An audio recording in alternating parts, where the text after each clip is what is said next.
రాష్ట్ర నాయకత్వం ఎంత కష్టపడి పట్టుకెళ్తుంటే దాన్ని చెడగొట్టడం చాలా తేలిక, చాలా తేలిక. సంక్రాంతి మనం చెప్తుంది ఏంటంటే, ఒక చేతికి ఒక కష్టపడి సంవత్సరం ఒక 6 నెలలు కష్టపడి 4 నెలలు కష్టపడి పంట చేతికి వస్తే ఆనందం తాలూకు నిదర్శనమే సంక్రాంతి పండగ.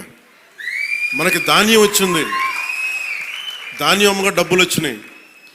ఈ రోజున మన హరిదాసులు కానీ ఇంతమంది జానపద కళాకారులకు కానీ మనం ఎందుకు ఇస్తాము ఇవన్నీ అంటే, మా దగ్గర అబండెన్స్ ఉంది, మాకు ఒక 10 బస్తాల పంట ఉంటే మేము 2 బస్తాలు పంచుతామని చెప్పడానికి.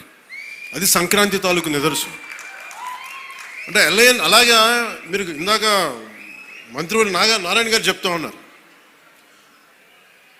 ఇంకా ప్రపంచంలో ఏ నియోజకవర్గం ఇంకెక్కడా రాదు అండ్ ఏది జరుగు, ఇక్కడ కొబ్బరాకు పడ్డా కానీ పిఠాపురంలో చాలా దారుణం జరిగిపోయింది.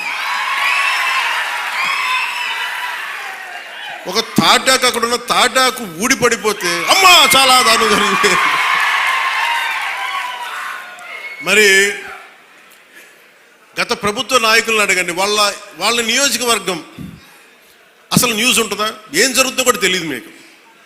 పిఠాపురంలో చిన్న చెట్టు మీద వాళ్ళున్న పక్షి ఈక పడినా కానీ అయ్యా బాబోయ్ పక్షి పడి. అంటే ఇది ఎవరిస్తున్నారు మీకు బలం? ఎవరిస్తున్నారు? మీరిస్తున్నారు. చెడు వార్తలకి మీరిస్తున్నారు బలం.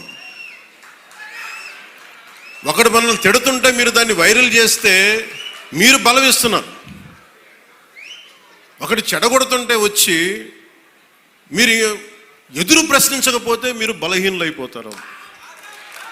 మీరు నాకు ఓట్లేస్తే సరిపోదు అని ఎందుకు చెప్తున్నాను, 5 సంవత్సరాల పిఠాపురంలో గత ప్రభుత్వంలో ఒక్కసారి మీరు ప్రతి ఒక్కరు మేధావులు చాలామంది ఉన్నారు, పత్రిక